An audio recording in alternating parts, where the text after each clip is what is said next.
título dessa minissérie que eu quero começar hoje chama-se Completamente Livres da Escravidão. Completamente livres da escravidão. Nós somos absolutamente, plenamente, completamente livres. E a Bíblia fala para nós que nós somos tão livres que Paulo chega a dizer o seguinte: tudo me é lícito. Tudo me é lícito. Isso aos ouvidos, a religiosidade é para mim um fenômeno incompreensível. Porque a religiosidade admite certas coisas que a Bíblia diz, mas ao mesmo tempo quer combater essas mesmas coisas que a Bíblia fala. Então a Bíblia diz: tudo me é lícito, mas nem tudo me convém.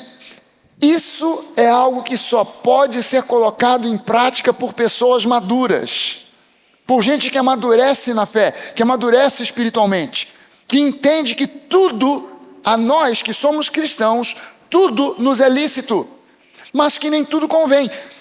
Quando isso é colocado para você, você há de admitir comigo que alguém, para discernir o que é lícito ou não para mim, o que me convém, o que não me convém, precisa de maturidade. Uma criança não tem discernimento disso. A criança não tem discernimento do que é conveniente para ela. Então ela de repente mete a mão na tomada e toma um choque. Você sabe que não é conveniente. Sabe que não vai fazer muito bem para a sua saúde. Então você não mete a mão na tomada, mas a criança não reflete nisso. Ela não sabe que não é conveniente fazer aquilo. A criança, você vê alguma coisa que oferece perigo, você avisa e ensina a criança: quando você vai atravessar, você tem que olhar para um lado e para o outro. Porque de repente a rua tem uma mão só vem carro de lá para cá. Mas quando você mete o pé, vem um motoboy doido que vem pela contramão, ou vem alguém de bicicleta e pumba, te atropela. Então você olha para um lado, mas também olha para o outro.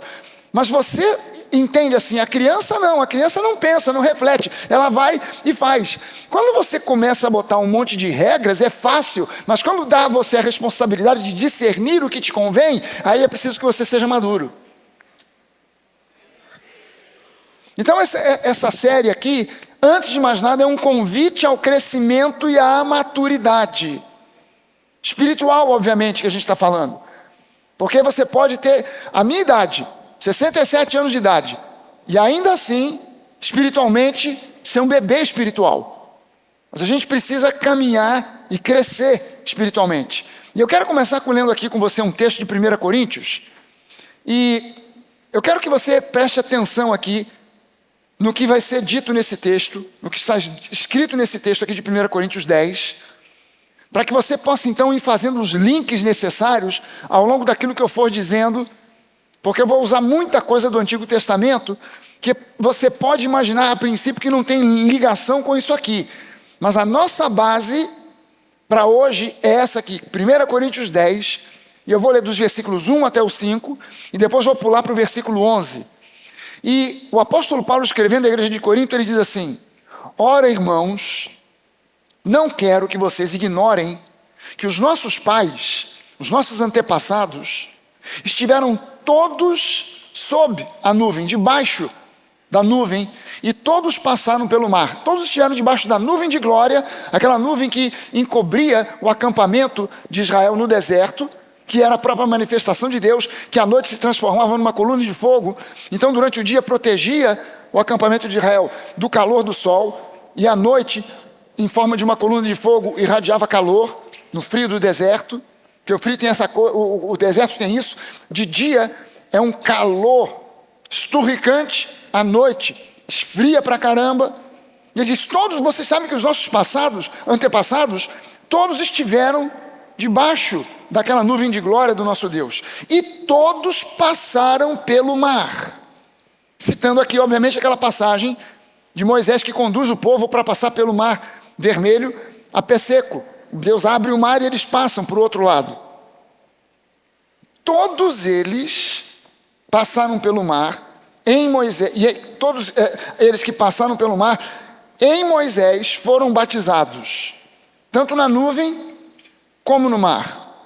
Todos eles comeram do mesmo alimento espiritual, se referindo aqui ao maná que Deus fez chover durante aqueles 40 anos. Todo dia pela manhã chovia maná. e beberam da mesma bebida espiritual, porque bebiam de uma pedra espiritual que os seguia, e a pedra era Cristo. Mas Deus não se agradou da maioria deles, razão pela qual ficaram prostrados no deserto. Paulo aqui foi até modesto, porque ele diz: Deus não se agradou da maioria deles, mas Deus não se agradou da grandíssima maioria deles, porque daquele povo todo, só dois agradaram a Deus, que foram Josué e Calebe. O resto daquele povo todo desagradou a Deus. E Deus foi misericordioso, porque ele disse: olha, esse povo, essa geração, não vai entrar na terra de Canaã. Vão todos perecer no deserto. Apenas os de 20 anos, aqueles que hoje, nesse momento, têm de 20 anos para baixo, esses vão conseguir entrar. Mas quem tem 20 para cima, todos eles vão ficar circulando no deserto, e eles ficaram vagando por aquele deserto durante 40 anos. Então, de cara, a gente entende que o deserto não era a vontade de Deus para aquele povo. A vontade boa, perfeita e agradável de Deus para eles era a terra de Canaã. Mas daquela geração, só dois entraram. Nem Moisés entrou em Canaã. Somente dois, Josué e Calebe, e aqueles jovens com menos de 20 anos, que naquele momento tinham menos de 20 anos. Aí no versículo 11 ele diz: estas coisas aconteceram com eles para servir de exemplo, e foram escritas como advertência a nós, para quem o fim dos tempos tem chegado. Veja bem que Paulo, ele escreve: essas coisas foram escritas a respeito deles como um exemplo para nós, como uma advertência para nós, para quem o fim dos tempos tem chegado. Essa última frase aqui, para nós, a quem o fim dos tempos tem chegado, ela muitas vezes ela só é entendida como o fim, o julgamento, a segunda vinda de Jesus. Quando Jesus voltar para julgar as nações, falando do fim dos tempos. Mas Paulo incluiu aqui aquela geração para quem ele estava escrevendo. E já se passaram mais de 2000 anos desde aquele momento, e Jesus ainda não voltou. Quando ele escreve aqui, isso serve para advertência para nós, para quem tem chegado o fim dos tempos. Claro que isso tem uma aplicação para nós que somos a igreja, mas ele estava escrevendo especificamente para aquela geração que frequentava a igreja de Corinto. E quando ele diz para nós, a quem tem chegado o fim dos tempos, o fim dos tempos tem chegado, ele está falando do fim de um tipo de tempo específico, o tempo em que prevalecia a lei. Para essa geração, aquele tempo da lei havia se esgotado. Agora era o tempo da graça. Agora é o tempo da nova aliança. E quando você começa a entender que nós somos gente da nova aliança, eu fico impressionado de ver que hoje nós vivemos uma igreja que ela virou de cabeça para baixo. No tempo de Paulo, Paulo ensinou para todas as igrejas que ele fundamentou, Corinto, Éfeso, as igrejas da Galácia, as igrejas de Tessalônica, todas as igrejas que Paulo fundou ou fundamentou, ele fundamentou e ensinou o evangelho puro, genuíno, o evangelho da graça. Começaram a entrar falsos mestres, e por isso nós temos as epístolas, porque Paulo escreve essas epístolas para combater os falsos mestres judaizantes que tentavam levar os gentios para as práticas das tradições judaicas, para as práticas da lei, e os falsos mestres gnósticos que levavam a igreja para um estilo de igreja mística. E Paulo então escreve essas epístolas para combater esses falsos mestres, e a igreja ela foi edificada na pureza da graça. Os falsos mestres estavam sendo combatidos, a igreja virou de cabeça para baixo. A igreja foi contaminada por um evangelho legalista, e nós que pregamos a graça somos vistos como falsos mestres, e somos combatidos por isso. Então virou a igreja de cabeça para baixo, e nós estamos vivendo um tempo em que a gente precisa recuperar o genuíno evangelho. A gente precisa, não é reescrever a Bíblia, como já foi dito. Não, a Bíblia é um livro ultrapassado, tem que ser reescrito. A Bíblia não precisa ser reescrita, ela precisa ser entendida, compreendida, que há uma separação, antiga aliança, nova aliança. Esse termo nova aliança, em algumas igrejas eu falo nova aliança, e tem gente que não sabe o que é isso. Fica meio zureta assim, nova aliança, mas o que é isso? Nunca ouviu falar disso. Mas a igreja precisa entender que nós somos gente, somos pessoas, somos um povo da nova aliança. O evangelho na antiga aliança, que basicamente está expressada no Antigo Testamento, a antiga aliança, ela continha a nova aliança velada. O Novo Testamento, que é onde se expressa a nova aliança, tem a nova aliança revelada. Esse fim de semana, na sexta e no sábado, eu e a Denise, a gente esteve em Balneário Camboriú, cidade maravilhosa, fantástica, e nós ministramos lá num curso de imersão a respeito de finanças. Ora, agora, veja só, um curso de finanças, e chamaram a mim, um duro, para falar para o pessoal sobre dinheiro. E a pessoa que me chamou é membro aqui da igreja, o Bruno e a esposa dele, a Cris. Eles falaram, não, a gente quer entender o lado, a gente quer ministrar para as pessoas o lado espiritual do dinheiro. O que a parte espiritual do dinheiro não é só a questão da grana, tem um lado espiritual. Então eu ministrei para aquele povo lá e conheci ao vivo e a cores um outro pastor que eu já nos segue há muito tempo, o pastor Eduardo, que é pastor de uma igreja linda. Eu fui à igreja dele, fui ministrar na igreja dele para os líderes e pastores. Uma igreja linda, maravilhosa. E ele é um pastor que sempre se considerou extremamente legalista. E de um tempo para cá, alguma coisa aconteceu, que não deu tempo de eu saber a história toda, mas alguma coisa aconteceu que a chave virou e ele fez uma transição, está fazendo uma transição para a graça. E aí eu falei para ele, Eduardo, a gente precisa de ter comunhão e procurar conhecer mais pastores. E eu falei do nosso Nova Network, que é um trabalho que a gente tem com pastores de outras cidades, de outros lugares, do Rio de Janeiro, mas também de outros estados, outras cidades, que querem conhecer e se aprofundar no entendimento da graça. E eu disse, nós somos poucos. Nós precisamos de ter comunhão uns com os outros porque nós somos poucos, mas somos chatos. A gente insiste, persiste em mostrar biblicamente que o genuíno e verdadeiro evangelho não é outra coisa, não é um mix de lei e graça, mas é o evangelho puro, genuíno, onde a gente aprende a andar pela fé em cima da graça que Jesus nos concede. Graça é favor imerecido. Graça não é desempenho, recompensa por desempenho. A lei é recompensa por desempenho. Eu obedeço os 613 mandamentos, então eu sou abençoado. Na graça, eu não tenho 613 mandamentos, eu tenho 2. Na graça eu só tenho 2 mandamentos. Para quem imagina e pensa, mas na graça não existe lei, então agora virou bagunça. Não, na graça tem lei, são dois mandamentos só. Crer e amar. Porque quem ama, cumpre toda a lei. No Antigo Testamento não tinha jeito. Na Antiga Aliança não tinha remédio.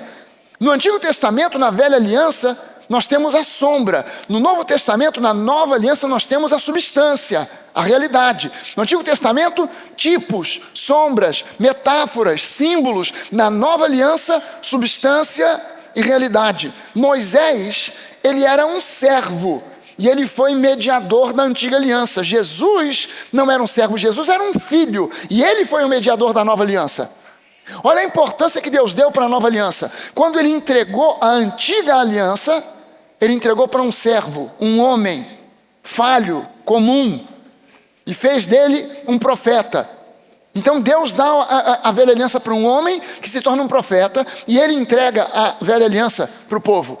Mas quando Deus teve que entregar a nova aliança, ele não enviou um anjo, ele podia ter enviado um anjo. Quantas vezes no Antigo Testamento nós vemos anjos se manifestando como se fossem homens? A Bíblia diz que Moisés recebeu 3 homens. E quando esses 3 homens se aproximaram, ele teve discernimento que aquilo era uma manifestação sobrenatural. E ele se prostrou para adorar. Ora, segundo o judaísmo, é proibido adorar pessoas. Então Moisés não adorou homens. Ele entendeu que era uma manifestação divina, que eram anjos do Senhor, e ele se prostrou para adorar. Deus podia ter mandado um anjo. Deus podia ter mandado um arcanjo. Ele podia ter mandado Gabriel, Miguel, ele podia ter mandado um querubim, mas ele não mandou um anjo, um querubim, um profeta. A nova aliança para ele foi tão importante que ele mandou o seu próprio filho. Nada nem ninguém menos do que o seu próprio filho. Você está entendendo a importância que Deus deu para a nova aliança? A importância que Deus dá para a nova aliança? A lei exigia o sacrifício de cordeiros pascais a cada ano. Eram feitos vários sacrifícios durante o ano, mas em especial na Páscoa eram os sacrifícios dos cordeiros, e vários cordeiros durante o dia eram sacrificados no templo de Jerusalém. A graça nos ofereceu Jesus como o cordeiro definitivo, que tira, que remove o pecado do mundo. O cordeiro pascal no templo encobria os pecados por um ano. No ano seguinte, na mesma data, tinha que renovar o seguro. Era igual seguro de vida, tinha que renovar. Jesus não é seguro de vida, Jesus é vida. Ele não é seguro de vida, ele é segurança de vida. E hoje em dia, o povo, os nossos irmãos judeus, eles vivem num drama, porque os sacrifícios só podem ser feitos, só podiam e só podem ser feitos no templo. Mas hoje não existe templo. O templo foi destruído no ano 70 e depois não foi reconstruído nunca mais. E hoje, no monte aonde era o templo, existe uma mesquita. E os judeus nem podem ir lá em cima. Nem sequer podem subir lá em cima. E aquilo para eles é um terreno sagrado. Então eles oram lá embaixo, no muro das Lamentações, que foi a única coisa que sobrou do templo, daquele templo de Jesus. Então para eles eles têm que substituir os sacrifícios, mas não tem substituição. Substituir com o quê? Não, a gente faz orações, a gente tem os nossos rituais, as nossas tradições, mas na verdade só poderia ser feito o sacrifício no templo, e o templo foi destruído. A graça nos ofereceu Jesus. No Antigo Testamento, Moisés, o representante maior da lei, tirou o povo do Egito. Uau, que maravilha! Mas não conseguiu fazer aquele povo entrar na terra prometida. Aquele povo vagou pelo deserto durante 40 anos. Enquanto Josué, que é um tipo que aponta para Jesus, e o nome de Josué, no português, parece que não tem nada a ver com Jesus, mas no hebraico é o mesmo nome, Yeshua. Esse Yeshua, que aponta para outro Yeshua, Jesus, o Salvador. Josué, ele foi o substituto de Moisés para conduzir aquele povo para fora do deserto, para dentro da terra de Canaã. O seu lugar não é no deserto. Vou repetir para você, o seu lugar não é no deserto. Eu não consigo aguentar o crente que pede: pastor, ora por mim porque eu estou passando por um deserto. Não oro. O deserto não é seu lugar, você está deslocado. Você está deslocado, você está fora de casa, você está fora do lugar certo. Está no lugar errado.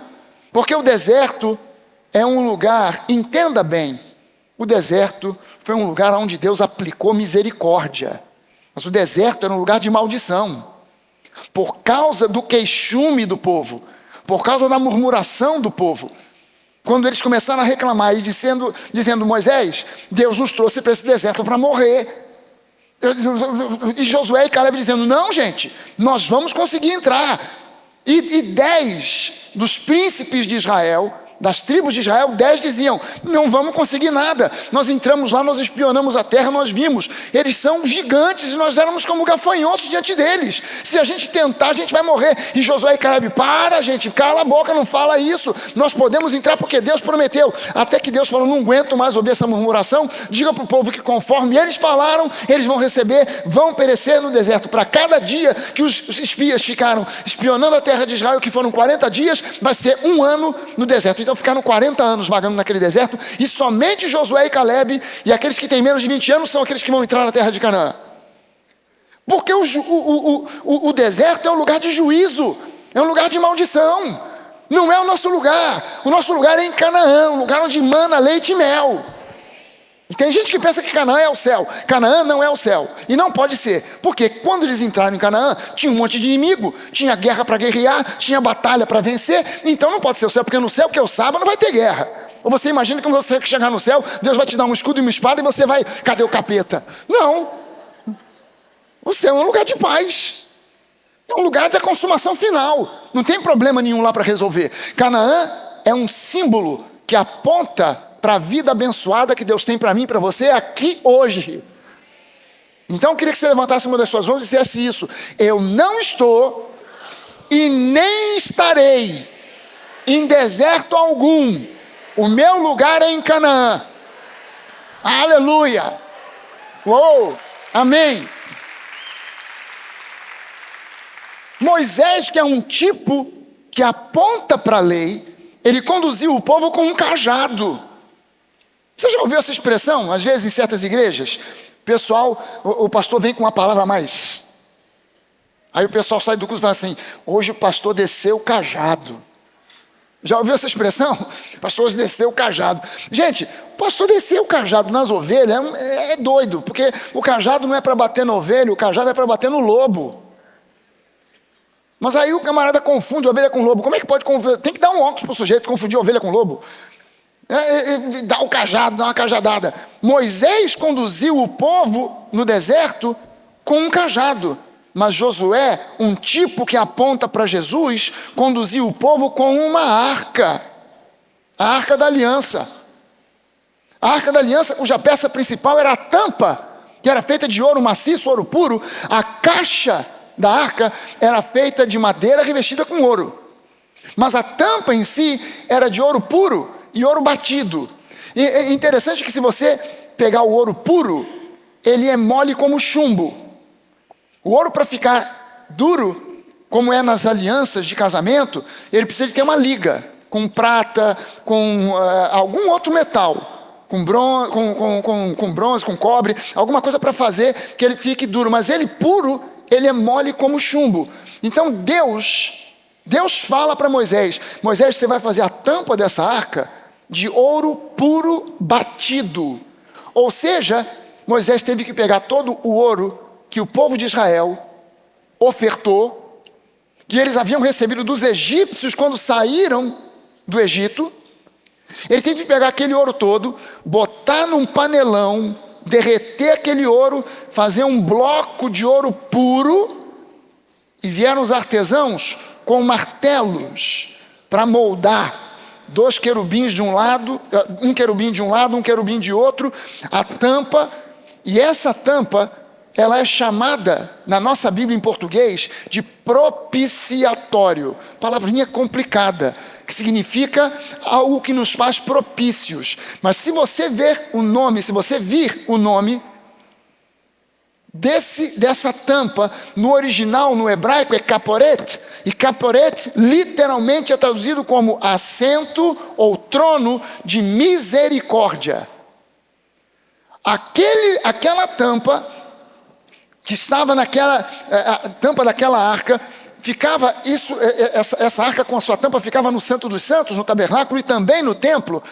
E aquele lugar, o Santo dos Santos, não tinha uma vela, não tinha uma lâmpada, não tinha nada que iluminasse aquele lugar.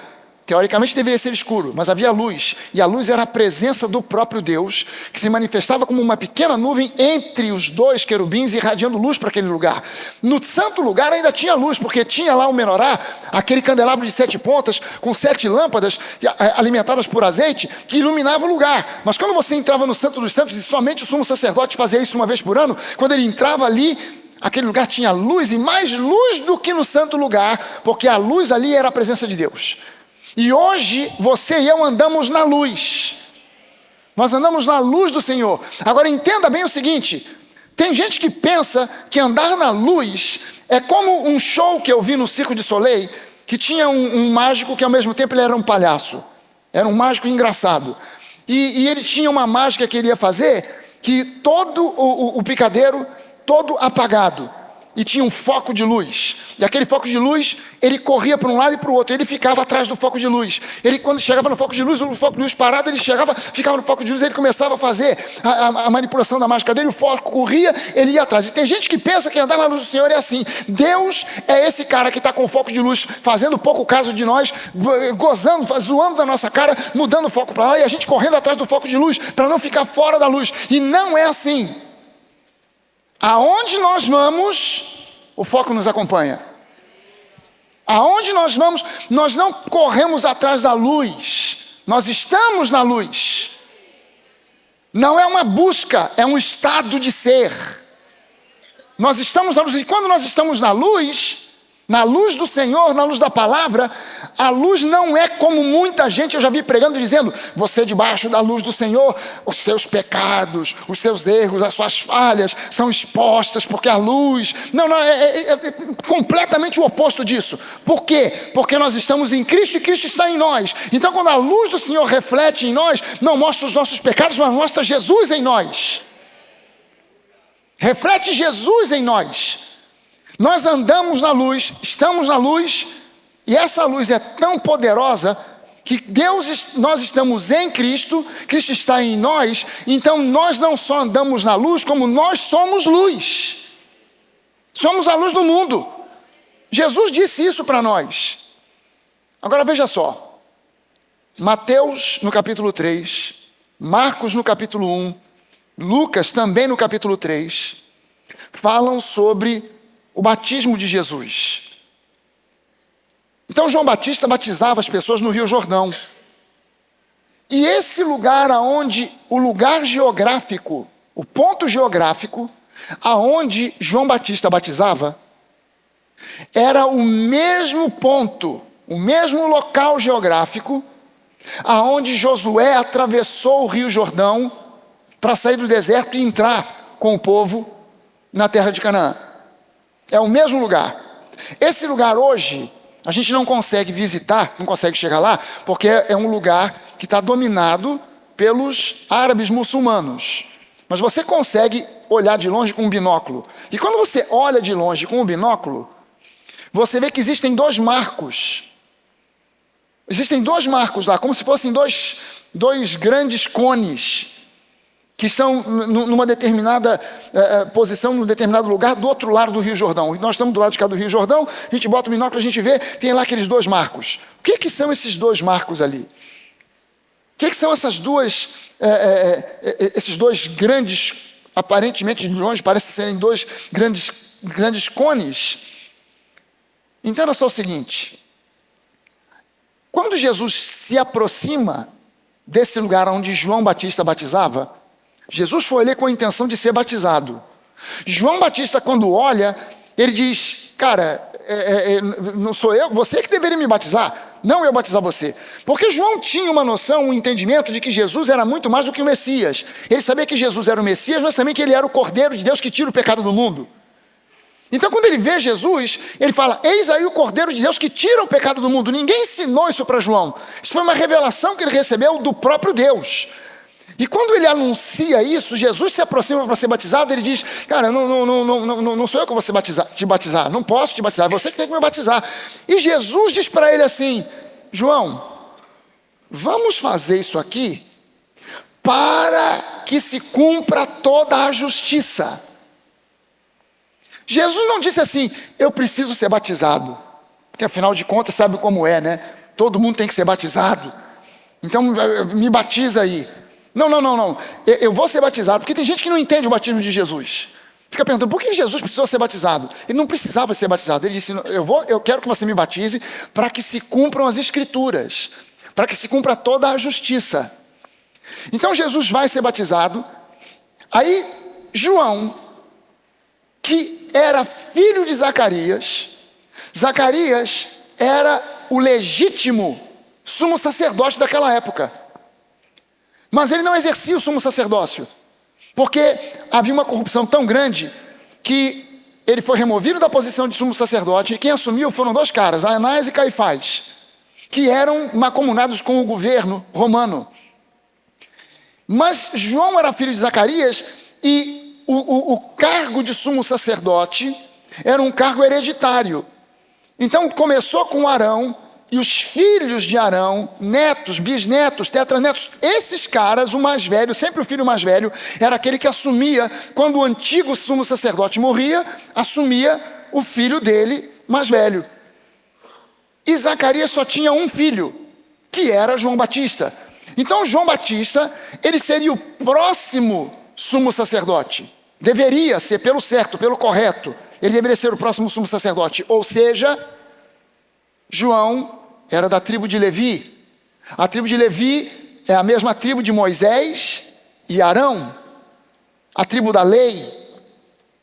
Aí João, que representa agora o Antigo Testamento, a lei, olha para Jesus, que representa a graça, a nova aliança, e diz: eu não sou digno sequer de desatar as suas sandálias.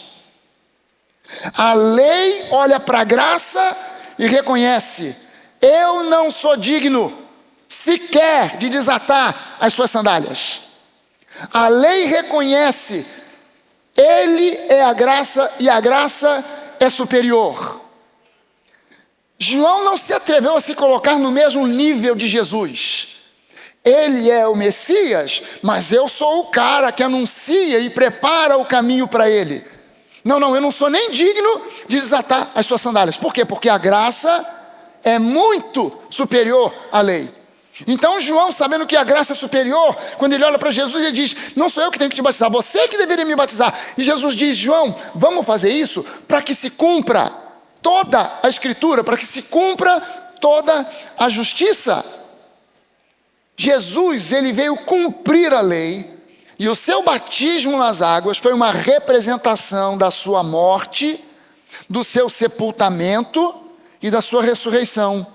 Porque foi na morte, no sepultamento e na ressurreição de Jesus que toda a justiça foi cumprida, que toda a justiça foi realizada. Agora, na nova aliança, o nosso batismo nas águas é uma identificação com a pessoa de Jesus. As pessoas ficam, às vezes, adiando. Não, eu me converti, ouvi falar que preciso me batizar, mas eu acho que eu não estou pronto. Quem é que te disse que você não está pronto? Quem é que te diz que você não está pronto? Eu vou dizer para você quem diz isso. É o capeta. Quem diz isso para você é o inferno. Eu não estou pronto. A religiosidade diz isso. Você precisa ainda fazer um curso de 1 ano para, se for aprovado, poder ir ao batismo nas águas. E na maioria das igrejas, os batismos nas águas é muitas vezes visto apenas como um cerimonial externo, representando algo que aconteceu no interior e que significa a entrada daquela pessoa para o clube.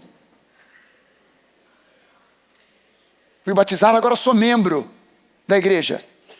A igreja não tem membros e não precisa de membro.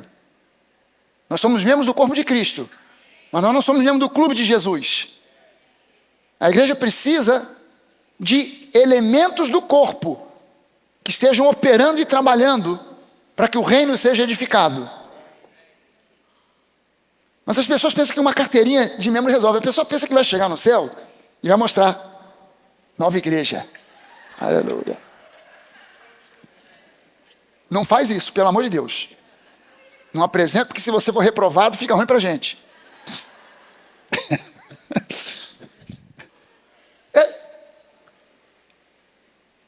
Nós, quando vamos ao batismo, nós estamos nos identificando com Jesus. Então não tem que estar pronto. Você tem que se submeter à vontade boa, perfeita e agradável de Deus. Não tem a ver comigo, Deus está preparado. Tem a ver com Ele, com aquilo que Ele fez. Romanos 7, dos versículos 4 a 6, diz assim: assim, meus irmãos, também vocês morreram para o quê? Para a lei. Vocês morreram para a lei por meio do corpo de Cristo, para que pertençam a outro, a saber, àquele que ressuscitou de entre os mortos, a fim de frutificarem para Deus. A fim de frutificarem para Deus. Vocês morreram para a lei e agora vocês ressuscitaram para frutificar para Deus. Versículo 5 agora diz assim: porque quando nós vivíamos segundo a carne, as paixões pecaminosas despertadas pela lei. Gente, isso aqui é um negócio, Paulo escreveu isso aqui, é um negócio quase ofensivo para o judeu, para a cultura judaica. As paixões pecaminosas despertadas pela lei. A lei é pura, a lei é santa, mas ela não provoca no homem nem pureza nem santidade, porque ela não foi escrita para provocar no homem santidade ou pureza. Ela foi escrita para mostrar a nós o quão insuficiente o ser humano é, para mostrar que ele tenta e pelo seu esforço em obedecer, ele não consegue. E na nova aliança, obediência não é uma raiz. Na antiga aliança era, ou você obedecia, ou você estava fora, ou você não era abençoado. Na nova aliança, a obediência que importa não é a minha, não é a sua, é a obediência de Cristo, que foi obediente até a morte, e morte de cruz. E por isso, o nome dele foi colocado acima de todo nome, e todo joelho se dobrará para dar glórias a Deus através de Jesus. A nossa obediência na nova aliança é fruto, não é raiz. Ou seja, na nova aliança eu obedeço sem sentir que estou obedecendo, porque não é uma obediência a um mandamento, é obediência a um amor incondicional. Já perguntei isso aqui outras vezes, mas é sempre bom conferir. Quem são os homens casados aqui? Peraí, levanta a mão bem alto. Caramba, são uns poucos, hein? Misericórdia. Por um acaso, você que é homem casado levantou a sua mão. De vez em quando, num fim de semana, você olha para a pia e você vê um amontoado de louça, panelas, pratos, garfos, colheres e facas. E você olha para aquele negócio e diz: alguém tem que fazer o serviço sujo. Alguém tem que fazer isso. Você tem duas alternativas. Ou você, por amor à sua esposa, lava a louça, ou espera ela mandar.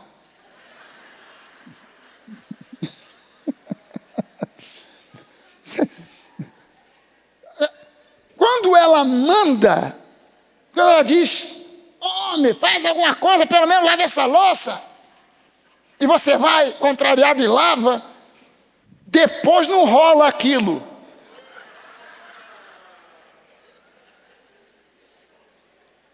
Vai rolar filme na net, vai rolar em novela na televisão, mas aquilo não vai rolar.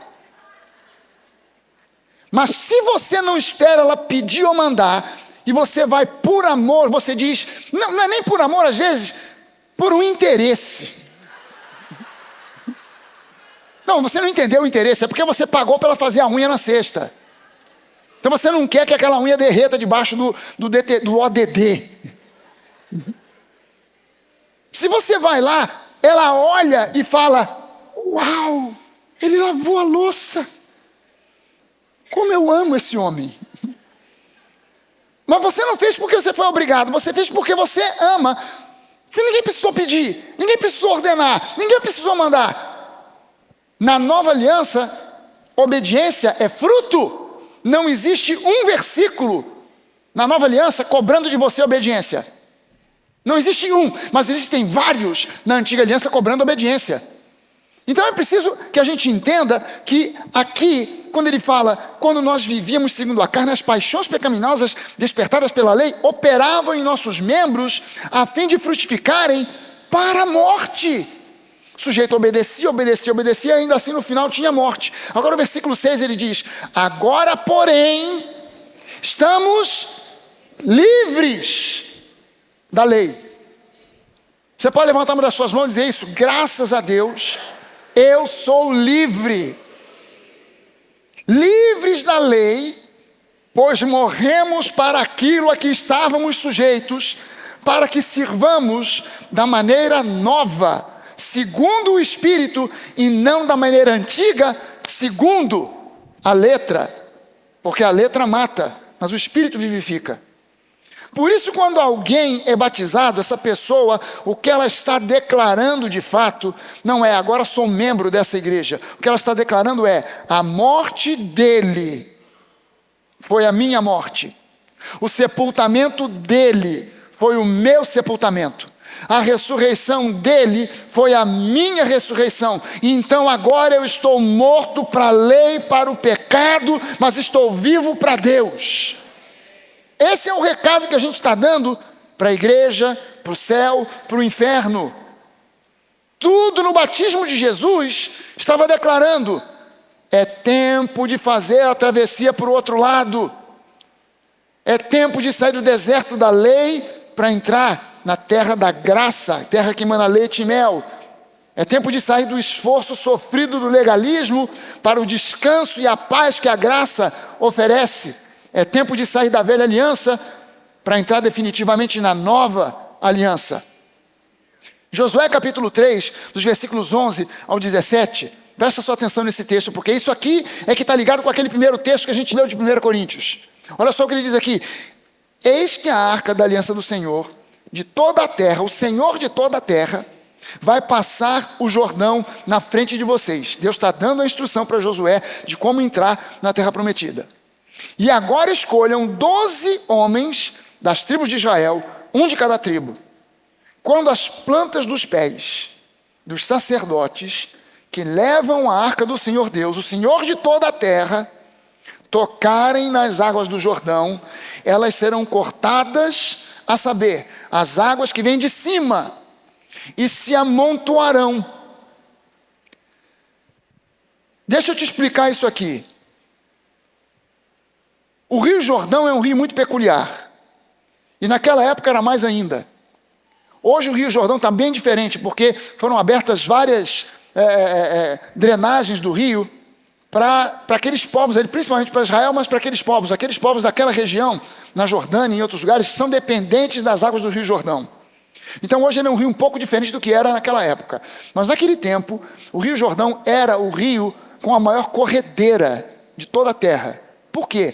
Porque ele nasce no Monte Hebron, a mais de 2.000 metros de altura, e ele vai desaguar no Mar Morto, que fica a 400 metros abaixo do nível do mar. É o ponto mais inferior, mais baixo que existe na superfície da terra.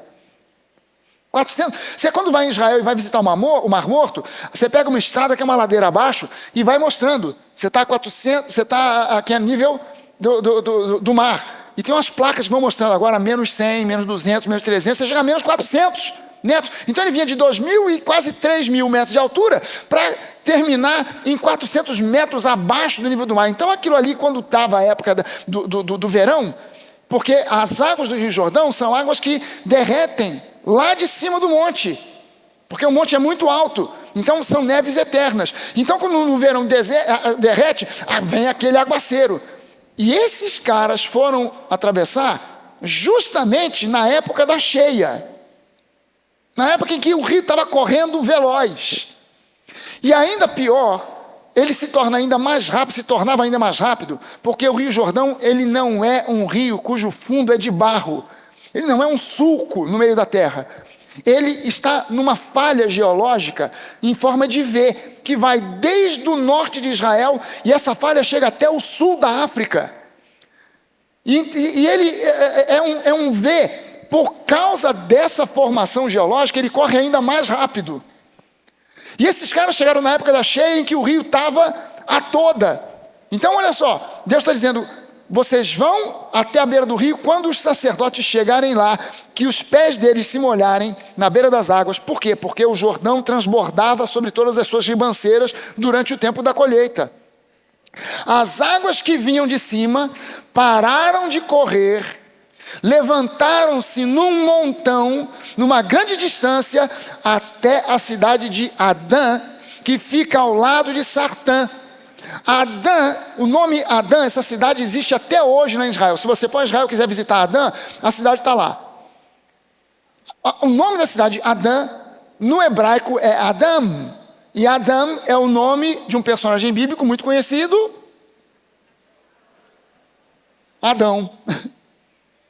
A cidade se chama a cidade de Adão, que ficava ao lado dessa cidade chamada Sartã, que no hebraico é Zaretã. E Zaretã, traduzindo Zaretã, a palavra Zaretã do hebraico para o português significa sua aflição, seus apuros, sua ansiedade, tristeza, dor, sofrimento, uma habitação pequena e estreita. Quem gostaria de morar nessa cidade maravilhosa? Cidade que representa sua dor, sua depressão, seus apuros, seus problemas, sua ansiedade, sua tristeza, uma habitação pequena e estreita. Olha só, quando os sacerdotes que vinham carregando a arca, lá atrás o povo, os sacerdotes com a arca, quando eles chegam ali, naturalmente falando, risco de morte, porque vai meter o pé na beira, o negócio é um V, vai escorregar, vai lá para dentro, e aquela água vai levar, aquela correndeira vai levar, vai parar no Mar Morto. Morto. Mas a Bíblia diz agora que quando eles colocassem o pé, só molhassem o pé na água, na mesma hora as águas iam parar de correr lá em Adã, que ficava do lado, colada com uma outra cidade, que significa suas aflições, ansiedades, preocupações, problemas, tribulações, um lugar apertado, estreito. O que isso significa? Quem foi Adão? Adão não foi aquele camarada que foi o primeiro representante da humanidade? E que quando ele pecou, Deus diz para ele: Adão, por tua causa a terra fica amaldiçoada. Adão não foi amaldiçoado, mas a terra foi amaldiçoada. E ele diz: agora com o suor do teu rosto você vai extrair o teu sustento da terra, porque a terra ficou debaixo de maldição. O que esse episódio aqui, quando a Arca da Aliança entra no Rio Jordão, e o nome Jordão significa aquele que vai abaixo. As águas retrocederam e pararam em Adão. As águas pararam no lugar da depressão, dos problemas, das tribulações. O que isso quer dizer? Nós fomos libertos da maldição. A maldição que veio através de Adão parou lá. Por isso o culto de quebra de maldição é uma tolice, porque não adianta você quebrar as maldições da sua vida até o seu avô, tataravô, bisavô, ou sei lá mais o que, porque teria que quebrar a maldição até Adão. E teve um que fez isso por nós, chamado Jesus Cristo de Nazaré, na cruz do Calvário. Ele quebrou toda a maldição. Não existe mais uma maldição sobre a sua vida. Você acreditar que tem maldição na sua vida é como se você pegasse a obra de Jesus e jogasse na lata do lixo. E dissesse: ele fez alguma coisa, mas o resto é aqui comigo, é com o papai aqui. Então eu vou lá e o pastor vai quebrar a maldição. Ele pode ungir você com óleo 40, aquele óleo de caminhão. Não vai resolver nada. Só vai ter efeito psicológico, não tem efeito real. Por quê? Porque a maldição já foi quebrada. O que você precisa é crer de modo correto. Crer de modo correto. Praga nenhuma chegará à minha casa. Por quê? Porque eu fui livre da maldição. Quando os sacerdotes pisaram ali, as águas que desciam ao mar de Arabá, que é o mar salgado, foram completamente cortadas. Então o povo passou diante de Jericó. No versículo 17 diz assim: porém os sacerdotes que levavam a arca da aliança do Senhor pararam firmes no meio do Jordão, e todo Israel passou a pé enxuto, atravessando o Jordão. Agora tu imagina, os caras entraram, as águas pararam, eles com a arca da aliança pararam, e o povo começou a passar. 5 milhões de pessoas para passar. Olha o tamanho da fila. E os caras parados ali. É uma eternidade. Você imagina o tempo que levou. Uma verdadeira eternidade, né? Pois é, mas Jesus, pela eternidade, é Ele quem segura as águas das maldições, que levariam a cada um de nós para baixo. Ele segura e não permite que elas cheguem nunca mais a nós. Porque Ele é a arca. Ele é a representação plena e completa da Arca da Aliança. Agora compare só isso que aconteceu, a travessia do povo, naquele ponto, em frente à cidade de Jericó. Agora compare com Mateus no capítulo 3. João Batista, filho de Zacarias, sacerdote levita, o que fazia de João um herdeiro desse sacerdócio, ele desce até as águas do Rio Jordão, e agora vem Jesus, a figura central da nova aliança, a real arca da aliança, e se coloca nas mãos de João no meio das águas do rio para ser batizado. Aí depois, lá no final da história, esse Jesus é crucificado, morto, e é colocado numa sepultura. No terceiro dia ele ressuscita, e Maria, não a mãe dele, outra Maria, Madalena, vai ao sepulcro para ver se está tudo bem. Quando ela chega, ela encontra a porta do sepulcro aberta. E ela começa a pensar: roubaram o corpo de Jesus. E ela vai dar uma olhada. Aí o que diz aqui em João 20, versículo 11 e 12, diz assim: Maria, no entanto, permanecia junto à entrada do túmulo, chorando. E enquanto chorava, abaixou-se e olhou para dentro do túmulo. E o que ela viu? Ela viu 2 anjos, vestidos de branco, sentados onde o corpo de Jesus tinha sido colocado, um na cabeceira e outro aos pés. Deixa eu mostrar para você o que Maria viu. Projeta para mim aquele slide. O que Maria viu foi isso aqui. A imagem, a figura do caporete, da tampa da Arca da Aliança. Um anjo sentado à cabeceira, outro aos pés, e o túmulo sem o corpo de Jesus, por causa da glória de Deus. E foi isso que ela viu. Ela viu a realidade. Quem olha para essa arca está vendo o símbolo, está vendo o tipo. Maria viu a realidade. Jesus ressuscitou. Nós servimos a um Deus vivo. Nós não servimos a um Deus morto. Nós não servimos a uma ideia. Nós não servimos a uma doutrina. Nós servimos a um Deus vivo. Aleluia! Jesus é a nossa propiciação. Ele nos faz aceitáveis diante do Pai. Ele é a tampa da Arca da Aliança, o propiciatório, o caporete, que manchada com o sangue dos sacrifícios impedia que qualquer um, até mesmo o próprio Deus, conseguisse ver o seu conteúdo. E o conteúdo da arca representava toda a rejeição do pecado do homem contra Deus. Olha o conteúdo da arca. Aquela arca que a gente viu ali tinha um conteúdo. O que estava ali dentro? 3 coisas: as tábuas da lei, a vara ou cajado de Moisés que floresceu e um pote de ouro com maná. Todas essas 3 coisas representavam a rejeição do homem aos propósitos de Deus. A lei, Deus deu a lei e deu uma instrução para Moisés: coloca essas 2 tábuas dentro da arca. Coloca a tampa, o caporete em cima, e qualquer um que abrir para olhar dentro vai morrer. Ninguém podia olhar, nem o sumo sacerdote podia remover a tampa para olhar lá dentro. Eles sabiam que tinha lá a Arca da Aliança, aquela vara e aquele pote, mas não podiam abrir para olhar, porque quem abrisse e olhasse morria. De cara, quando Moisés desce do Monte Sinai, o povo já estava adorando um bezerro de ouro, quebrando de cara o primeiro mandamento: somente ao Senhor teu Deus adorarás. Já estavam quebrando de cara o primeiro mandamento, rejeitaram e quebraram cada um dos 613 mandamentos, vez após vez, vez após vez, vez após vez. Manda botar essas tábuas da lei dentro da arca. Bota também esse cajado, essa vara de Arão, porque essa vara de Arão representa a rejeição do povo, a escolha de Deus do seu sumo sacerdote. Deus diz para Moisés: Moisés, Arão vai ser o sumo sacerdote. O povo falou: pera mesmo, por que não pode ser eu? Por que vai ser seu irmão? Isso aí é nepotismo. Por que não pode ser eu? Por que não pode ser meu tio, meu avô? Aí o povo reclamou. Deus deu uma instrução para Moisés: manda cada um pegar, cada representante de uma das tribos, das 12 tribos, cada um pegar um galho e escrever com alguma coisa cortante no galho o nome da tribo.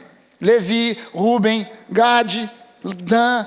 Bota cada um o nome da tribo, pega isso, bota na porta do tabernáculo, deixa durante a noite. No dia seguinte, a vara que tiver florescido indica a minha escolha. No dia seguinte, estava lá aquela vara onde estava escrito Levi, tinha flor, fruto e broto. As outras estavam secas. Aí o pessoal se conformou, mas pega essa vara, bota dentro da arca, porque ela representa a rejeição do povo, a minha liderança. E o terceiro era um pote de ouro com maná. E o maná foi resultado do povo começar a sentir fome e reclamar com Moisés: Moisés, nós estamos com fome, não tem o que comer nesse deserto. Aí Deus fala para ele: Moisés, eu vou fazer chover a cada dia o sustento do dia. A cada dia o povo vai poder recolher. Pode recolher quanto quiser para comer à vontade, mas é só para o dia. No dia seguinte, se guardar, vai estar podre. Então no dia seguinte eu vou prover de novo, porque Deus é o nosso provedor. Ele é nosso Pai e nosso provedor. Mas o povo, depois de 1 semana, 15 dias comendo maná, começou a reclamar: Moisés, não suportamos mais esse maldito maná. Pega agora um pote de maná, que representa a rejeição do povo ao sustento de Deus, coloca dentro da arca, pega essa tampa, coloca em cima. A tampa representa a propiciação, o assento de misericórdia, e a cada ano, o sumo sacerdote, na época da Páscoa, vai entrar dentro... Na época do Yom Kippur, o dia do perdão geral, esse sumo sacerdote vai entrar dentro do Santo dos Santos com um pote com o sangue do sacrifício. pelos pecados. E ele vai molhar o polegar direito e vai aspergir sobre a arca 7 vezes, depois ele sai. E não pode limpar a tampa da arca. Durante 40 anos, Arão aspergiu sangue 7 vezes a cada ano. Aquela tampa foi ficando cada vez mais suja, cada vez mais manchada com sangue, e não podia limpar. E quando Deus olhava, o que ele via? A rejeição que estava dentro da arca? Não, ele via o sangue que estava na tampa. Quando Deus olha para nós, ele não vê os pecados, ele vê o sangue que nos cobre, o sangue de Jesus. Nós hoje estamos vestidos com vestes espirituais que são vestes manchadas de sangue. Quando Deus olha para nós, ele vê o sangue de Jesus, ele não vê o nosso sangue, ele não vê os nossos defeitos, ele não vê os nossos pecados, ele vê o sangue de Jesus. Nós estamos cobertos pelo sangue do Cordeiro.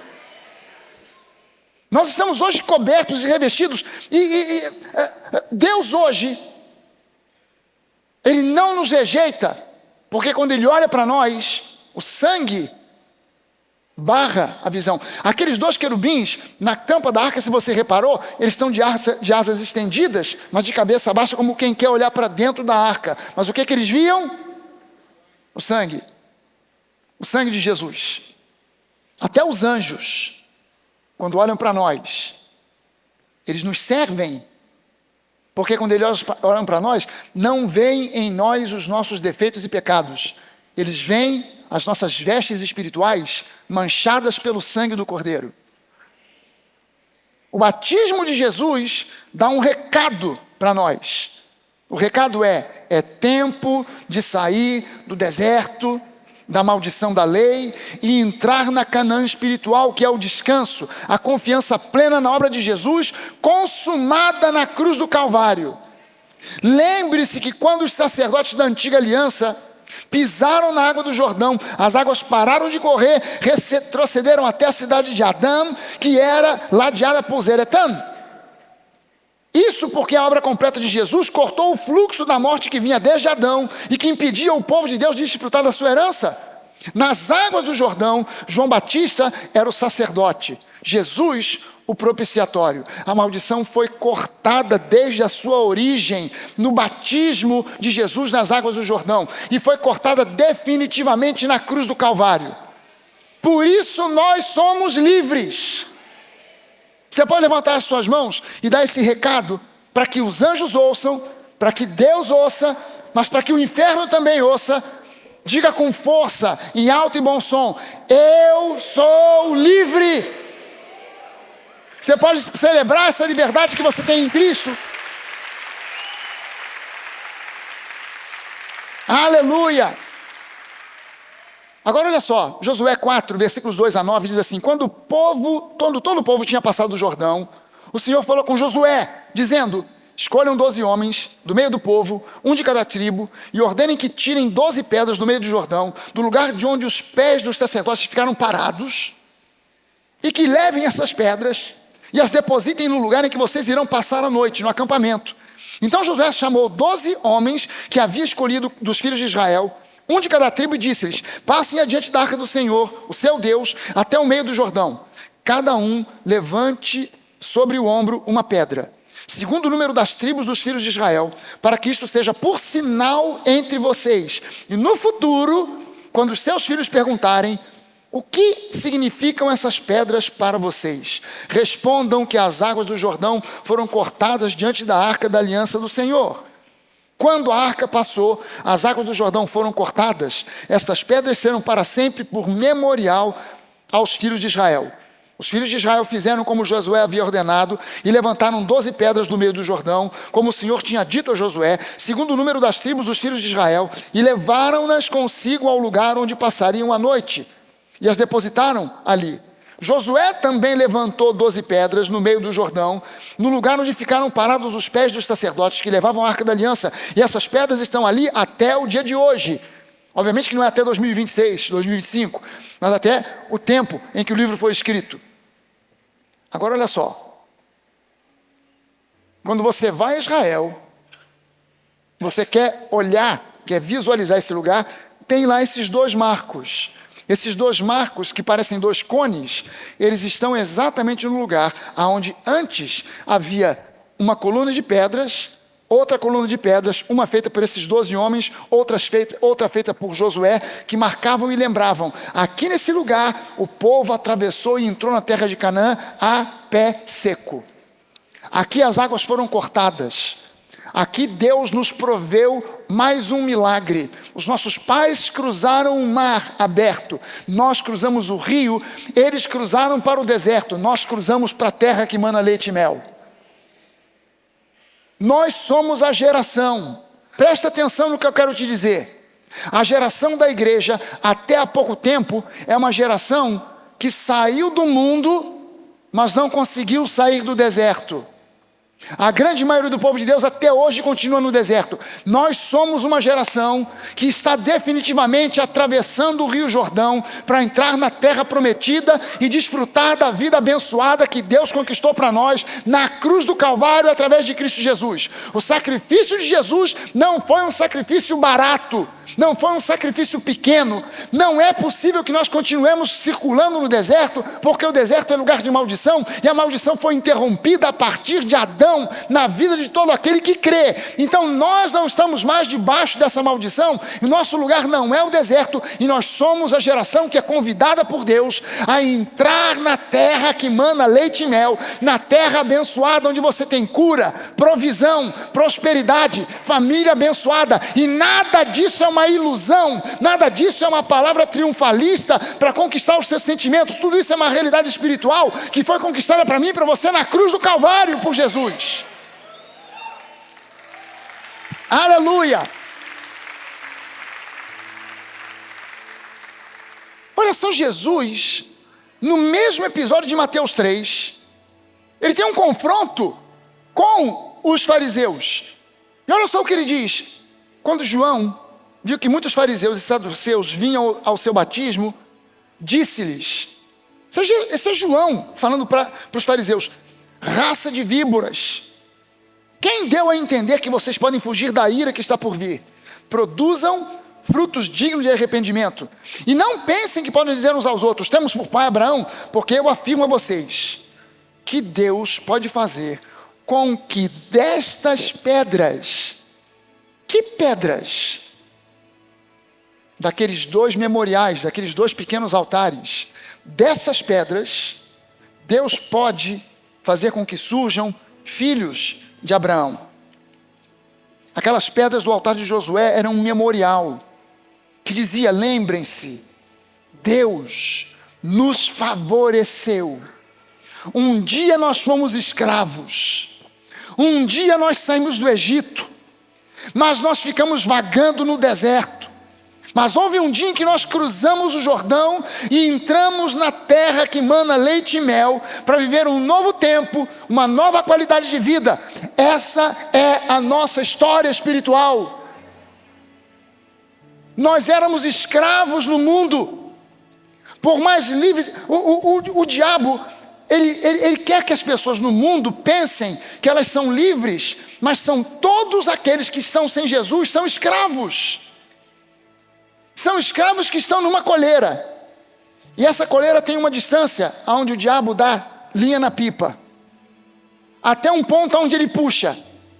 Então você é livre, pensa que é livre, mas está preso por uma corrente que te traz de volta.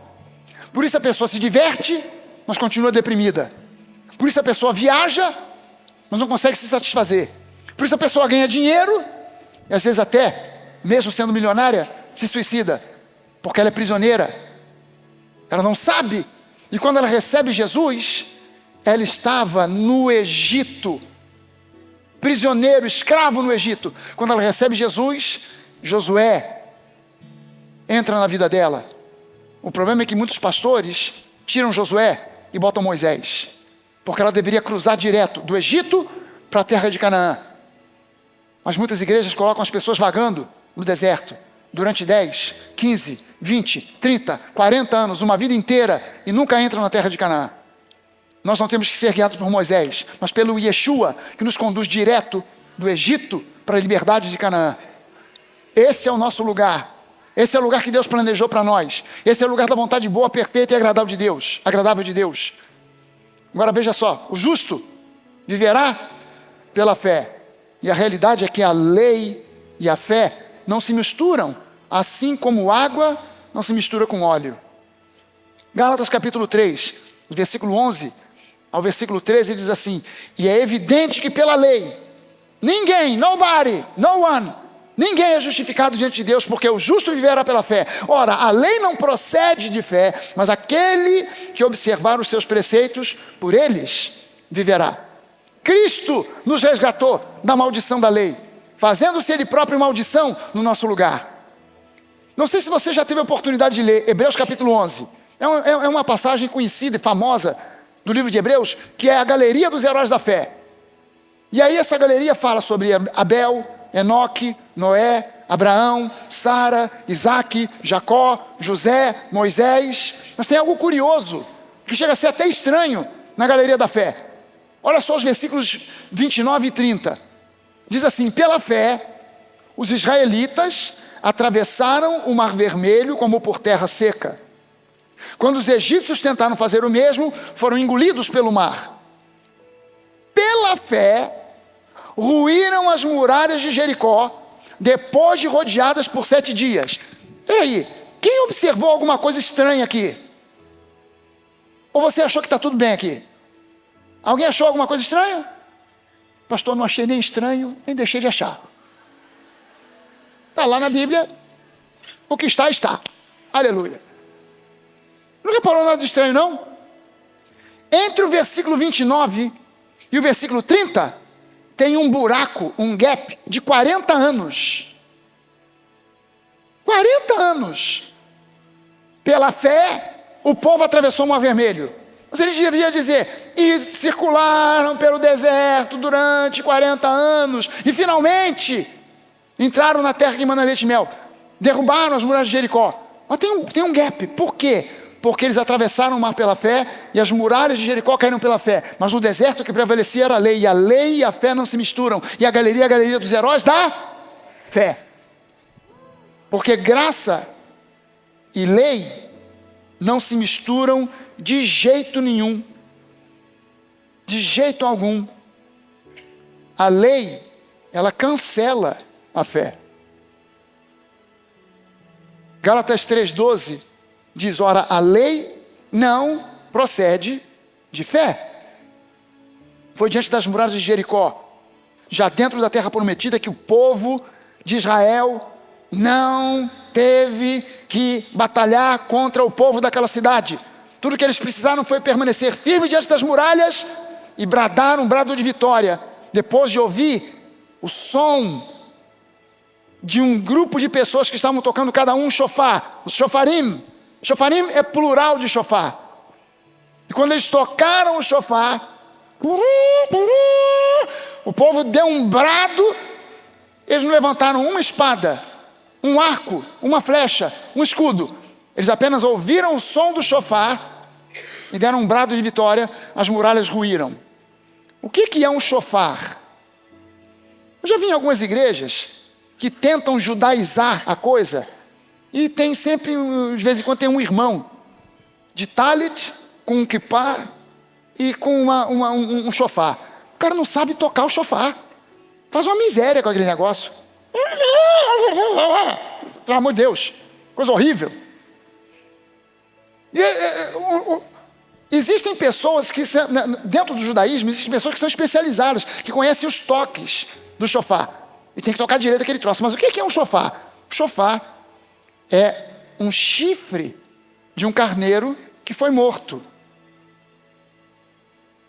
Então, ele nasceu um cordeiro, mas ele cresceu, amadureceu, virou um carneiro.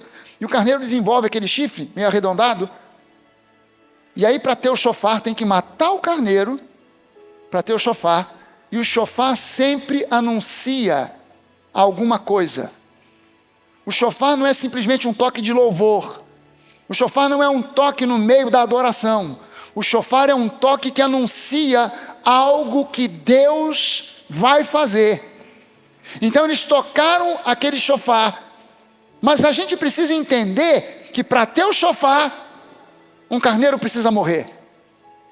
Jesus, o nosso cordeiro pascal, ele morreu e ele anunciou com as trombetas celestiais: está consumado. Está consumado. As pessoas nem entendem o que Jesus fez na cruz do Calvário. Não conseguem perceber o que Jesus fez na cruz do Calvário. O trabalho de Jesus na cruz do Calvário foi um trabalho completo, pleno, 100%. Nada ficou de fora. Nossos pecados, nossos erros, nossas maldições, tudo foi levado naquela cruz. O trabalho dele foi um trabalho pleno, para que você agora, pela graça, com base no favor imerecido, receba pela fé todos os benefícios do reino de Deus. Jesus, ele chegou ao ponto de bradar na cruz: tenho sede. E eu já vi gente pregando dizendo, Jesus ali desidratado, começou a clamar, estou com sede. Não leu a Bíblia direito, porque a Bíblia diz que Jesus, para que se cumprissem as Escrituras, bradou, tenho sede. Então não importa se ele estava com sede ou não, porque o que interessa aqui é que ele deu aquele brado para cumprir as Escrituras. O que aconteceu ali? E coincidentemente, aos pés da cruz tinha um vaso com vinagre. Que coincidência, o que um vaso de vinagre estava fazendo ali? Primeira coisa, o que estava ali não era vinagre, era vinho de baixa qualidade. Se você lê no original grego, é vinho azedo. Vinho azedo, vinagre, a pessoa traduz, mas não sabe que perdeu o entendimento real da coisa. Era vinho de baixa qualidade, um vinho azedo, um vinho que azedou, um vinho que estava vinagrando. Aí um soldado pega um pedaço de caniço com uma esponja, molha para dar para Jesus. Por quê? Porque era comum que os soldados romanos, nos lugares de crucificação, levassem um pouco de vinho de baixa qualidade, vinho barato, vinho azedo. Para quê? Para dar para o condenado, para apressar a morte dele. Porque na cruz o sujeito morre por asfixia. Ele está preso, a caixa torácica está aberta e não faz mais o movimento de Foley que a respiração normal faz. Então a respiração fica curta, ele vai perdendo oxigênio, ele vai acumulando CO2 e daqui a pouco ele morre por asfixia. Então, para apressar, eles tinham alguns recursos. Primeiro, dar vinho para o camarada tontear, perder a força, arriar e morrer mais rápido. Se ainda assim não morreu, quebra as pernas, que foi o que fizeram com os dois que estavam crucificados, um ao lado de Jesus, à sua direita e outro à sua esquerda. Não tem nada a ver. Eu vi na internet um camarada dizendo, isso era uma prática, porque os romanos usavam os banheiros e se limpavam com essas esponjas, com vinagre. Você já pensou passar vinagre ao invés de papel higiênico? A gente teria que pensar, imaginar que o canto de ópera surgiu nos banheiros romanos.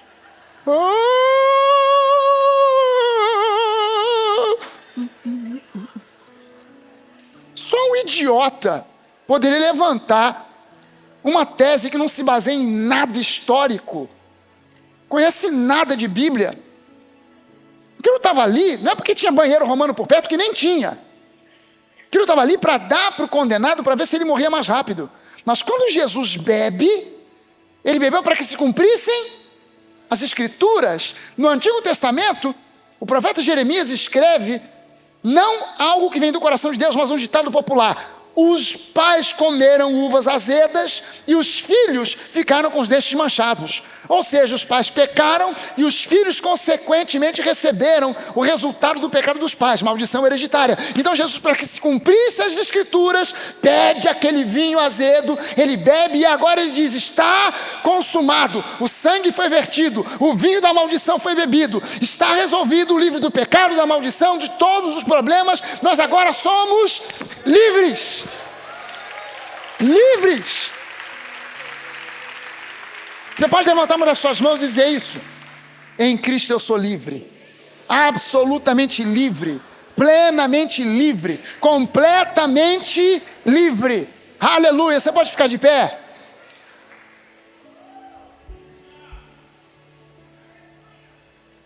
Eu espero que essa série desperte em você muito mais fome e mais sede pela graça. Eu quero que você entenda que a gente sabe que hoje há uma disponibilidade de mensagens, de palavras, e existem igrejas à vontade por aí. Você pode pipocar de uma para outra. Você pode ir na internet e escutar mensagem de fulano, ciclano, pastor Beltrano, evangelista não sei quem. Só que você não entende que muitas vezes você está fazendo um mix na sua cabeça de graça com lei. Você é membro da nova, frequenta a nova, mas durante a semana escuta o pastor fulano, pronto, dá um nó na sua cabeça. Aí você começa a acreditar e a entender que de repente o pastor Fragari que nos diz que não tem maldição, mas deve ter, porque o pastor ciclano falou, e você faz um mix.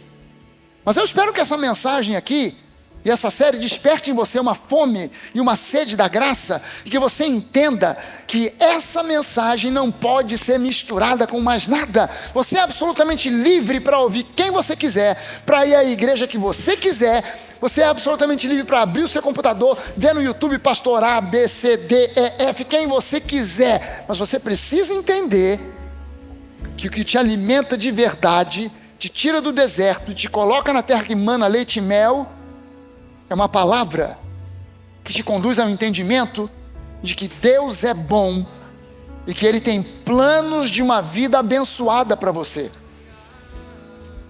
Nada além disso, não tem mais, não tem porém, não existe uma vírgula. Porém, Deus é bom, vírgula, mas não tem mais. Deus é bom, ponto. O Senhor é bom e a sua misericórdia, a sua graça, seu recede, dura para sempre.